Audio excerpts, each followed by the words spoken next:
नमस्ते प्यारे बच्चों। आज हम आपको कक्षा 5 विषय हिंदी पाठ्यपुस्तक से आओ सीखें भाग 1 पाठ 5 पाठ का नाम है अनोखी सूझ। आज हम इसका भाग 1 पढ़ेंगे। प्यारे बच्चों, अनोखी सूझ नामक पाठ देवताओं और दानवों के बीच बुद्धि का परीक्षण को लेकर है कि दोनों में से कौन बुद्धि में श्रेष्ठ है। इसका निर्णय प्रजापति, जिसे हम ब्रह्मा जी भी कहते हैं, करते हैं और उन्होंने इसके लिए एक परीक्षा का भी आयोजन किया था। अब हम इस पाठ में ये सब पढ़ेंगे। प्यारे बच्चों, मेरा नाम है योगेश कुमार तंवर और मेरे साथ हैं योगेश कुमार। अब हम इस पाठ का सार पढ़ते हैं। इस पाठ में दानवों व देवताओं में से कौन अधिक बुद्धिमान है के बारे में बताया गया है। प्रजापति इसका निर्णय करते हैं। प्यारे बच्चों, आप भी जानते होंगे कि देवता जो अच्छाई के प्रतीक हैं, वहीं दानव बुराई के प्रतीक हैं। और आप इस चित्र को देखो। इसमें आप देख रहे हैं कि बीच में प्रजापति, जिसे हम ब्रह्मा जी भी कहते हैं, बैठे हैं। इनके एक तरफ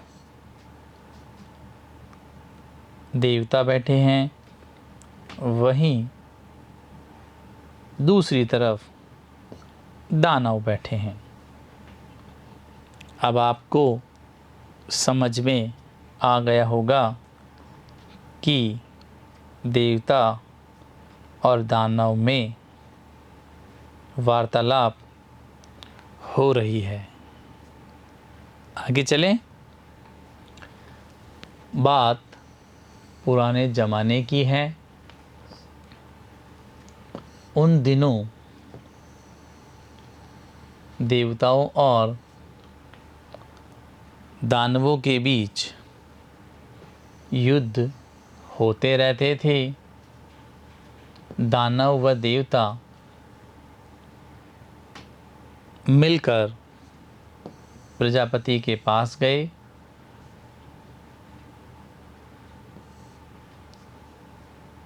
और बोले, दोनों में बुद्धि से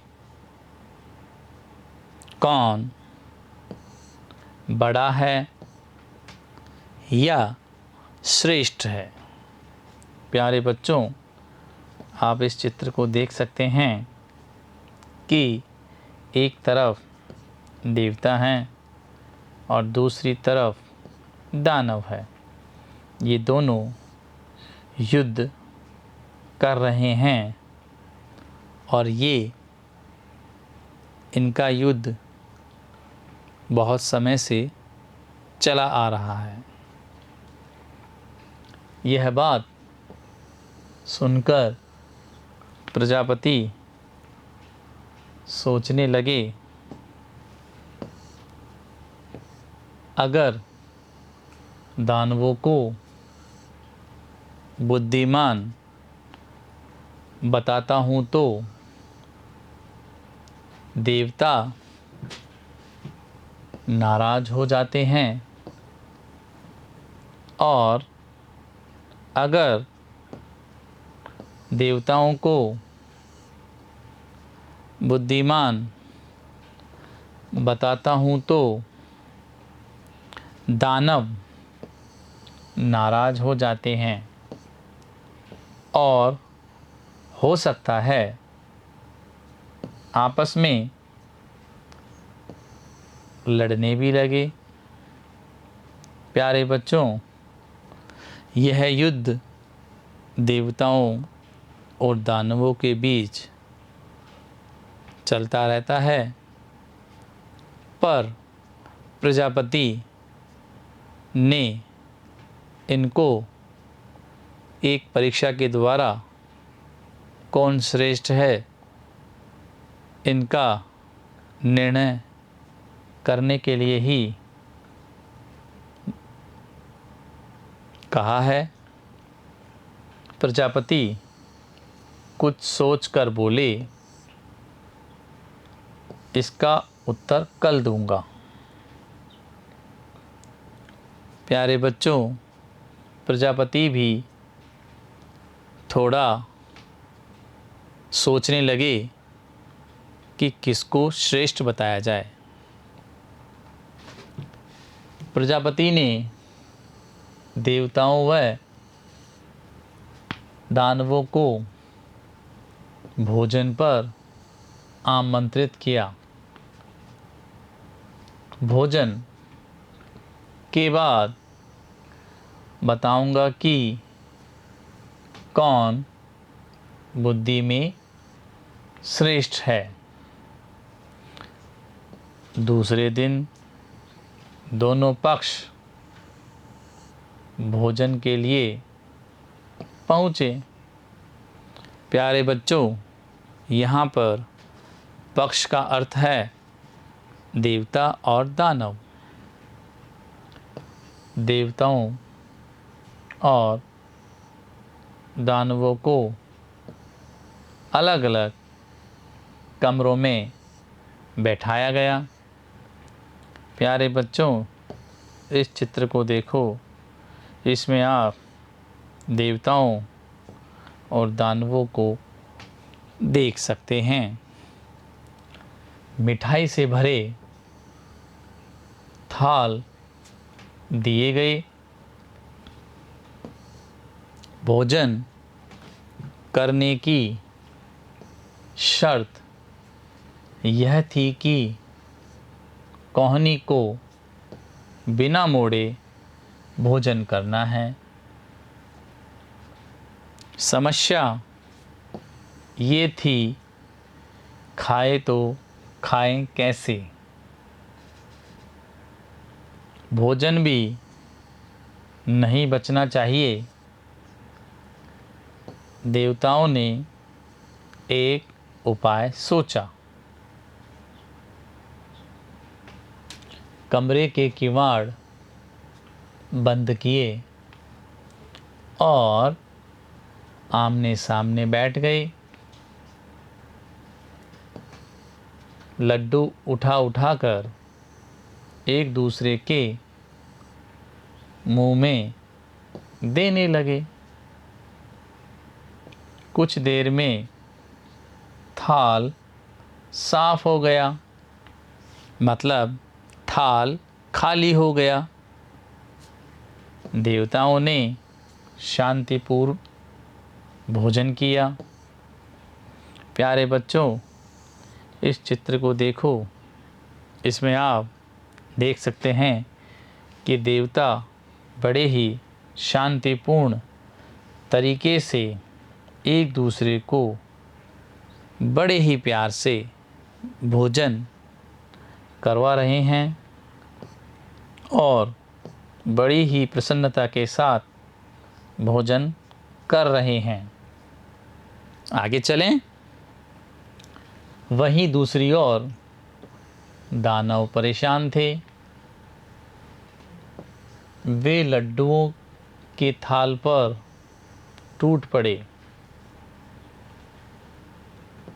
लड्डू लेकर ऊपर उछालने लगे। लड्डू जब नीचे आते तो मुंह से लपकने की कोशिश करते,